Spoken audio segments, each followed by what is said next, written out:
Hello bakunzi banjye nawe TV, reka nizere ko mumeze neza.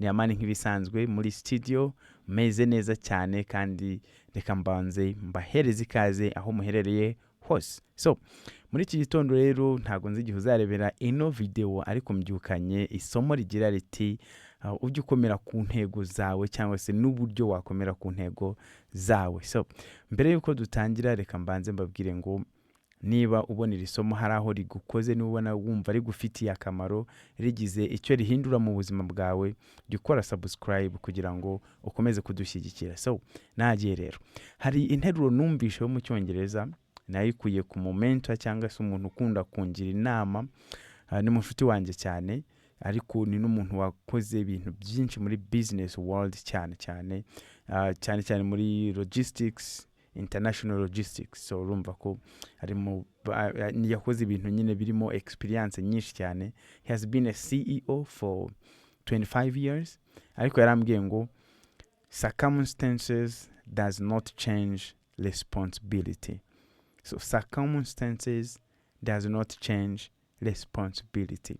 Mu Kinyarwanda tugenekereje bishatse nko kuvuga ngo situation urimo cyangwa ibyakubayeho uyu munsi cyangwa mu aka kanya ntago bihindura inshingano zawe. Kubera iki? Iyi ni story yavuye ahantu nyine umuntu yari anyway, nari nakererewe muri gahunda twari dufitanye, nyine ndamusobanurira mubwira buryo ki habayeho traffic kandi yari yo koko, hanyuma kugira ngo mpagere aho twavuganye guhurira bikagorana. Maze arambwira ati rero circumstances does not change responsibility.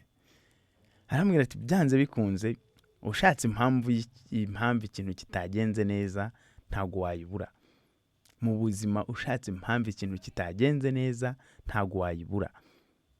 Ushatse na excuse y'uburyo utari bukora ikintu ntiwayibura byanze bikunze. Ariko arambwiye ati ariko ingaruka zo kuba cya kintu kitabaye, waba ufite impamvu yumvikana cyangwa impamvu itumvikana, za ngaruka zo zikugeraho. Urumva? Ni kuvuga ngo waba ufite impamvu yumvikana cyangwa impamvu itumvikana, ingaruka z'ikosa ryabaye zo zigomba kubaho. Arambwira ati rero niyo mpamvu tugomba kwirinda amakosa mu buryo bwose bushoboka, tugashyiraho na risk taking measures, tugashyiraho na measures z'uburyo ibyo bintu twabyirinda. Ako kana maze kukansobanura, nahise numva hari ahantu ubwenge bwanjye click.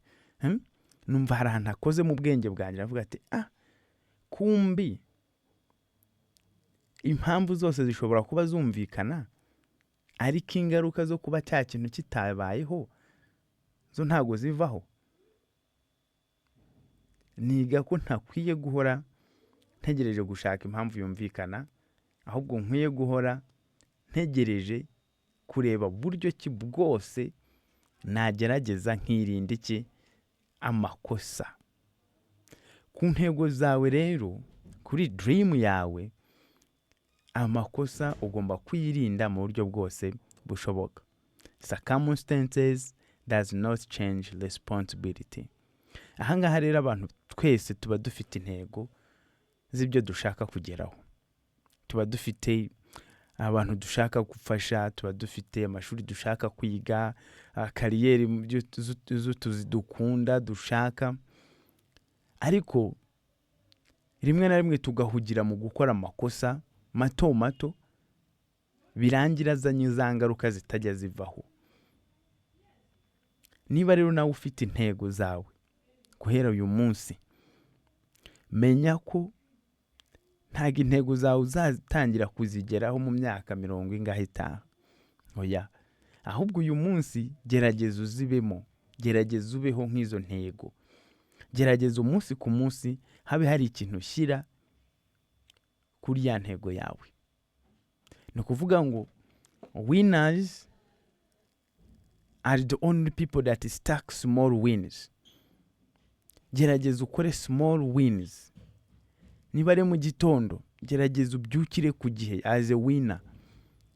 niba ari imirire gerageza urye neza as a winner. Kubera iki? Ibyo byose biza gushyigikira ya ntego yawe. Ntabwo wakora neza ubuzima bwawe butameze neza. Ntabwo wakora neza udashobora kugendera ku gihe.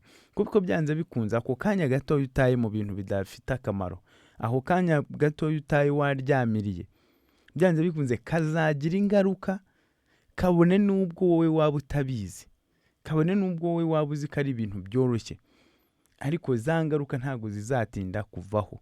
Kabone n'iyo abantu babyumva ko hari impamvu ituma witwara gutyo, abantu bashobora kubyumva, ikaba ari excuse yumvikana, ariko ntabwo impamvu yo kuba byaba ingaruka z'ibyo bintu urimo z'uko kuntu witwara ubu ngubu, byanze bikunze zizaza mu buzima bwawe kandi zizabujegeza.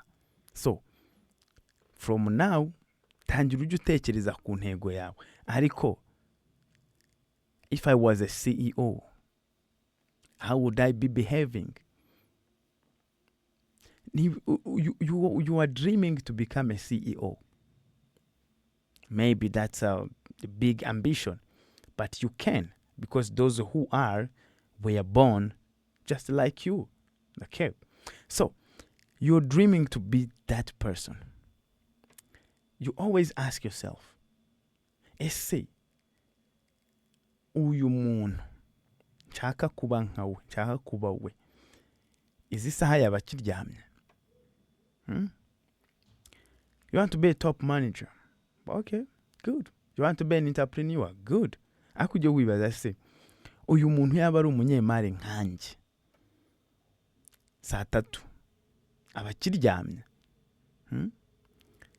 Niba nshaka kubaho umuntu ukomeye, nshaka kuba umubyeyi mwiza, none ndi mu kabari saa 5, ese umubyeyi mwiza yakabaye ari mu kabari saa 5? You find it is not possible. You find it is not possible.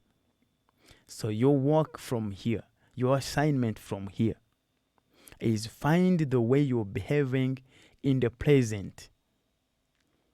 And then that will give you idea of the person you become in the future. Nukuvuga za ntego zawe ufite, ya ntego, ya dream yawe ufite uyu munsi, uko uyitekerezaho nuko witwara, nicyo gisobanuro cy'uko buzaba umeze muri future. Noneho ahangaha ndibaza, ese koko urimo uratekereza neza? Ese koko witeguye neza kwakira? Kuko tubanza kuba prepared kugira ngo twakire amahirwe ahari mu buzima. Ariko se twebwe turi prepared? Twiteguye, twakuburiye za ntego zacu ahantu zizaza? Cyangwa ubwo turajagaraye? So how do you get ready? Nuko kwitegura, nuko nguko witwara. I know ko hari umuntu mushobora guhuruka avuga tuzaba umwarimu sha, tuzaba umuganga. Aho ngaho rero nuko uba wariteguriye bwa buryo bwawe bwo kwakira za ntego zawe. Wirinda iki? Amakosa. Hari abantu babona amahirwe rwose akayatakaza mu buryo bworoshye, nta n'impamvu, akumva nta kibazo. That is the issue of not being responsible, of not taking the responsibility, and you wait and you give circumstances. The situation is not favoring me. You know what? There would be nothing that I could do because this and that happened. So I don't know what to do. My dear friend, that is the problem. Don't blame the situation because there is always an answer. There's always a way you can dodge something. But if you always find excuses, that means you're not ready for your dream. That means you're not ready for your dream. If your dream is too big, great, then you are able to sacrifice every moment, everything. Nukuvuga intego yawe yari nini cyane ku rwego rwo hejuru, nta kintu kiyiruta mu buzima bwawe. Kuyikurikira byose birashoboka. Baravuga ngo when the why is big, the how becomes easy. the way becomes easy. Ni kuvuga ngo ikintu ushaka ari kinini cyane, uburyo bwo kukigeraho buroroshye. What your mind can conceive, your hands can achieve. Icyo ubwenge bwawe bushobora kwiyemeza, amaboko yawe ashobora kugifata, ashobora kukigeraho. Ni ukuvuga ibintu dutekereza byose dufite ubushobozi bwo kubigeraho. So, my dear friend, thank you so much. Wish you blessings. See you in the next video. Murakoze cyane.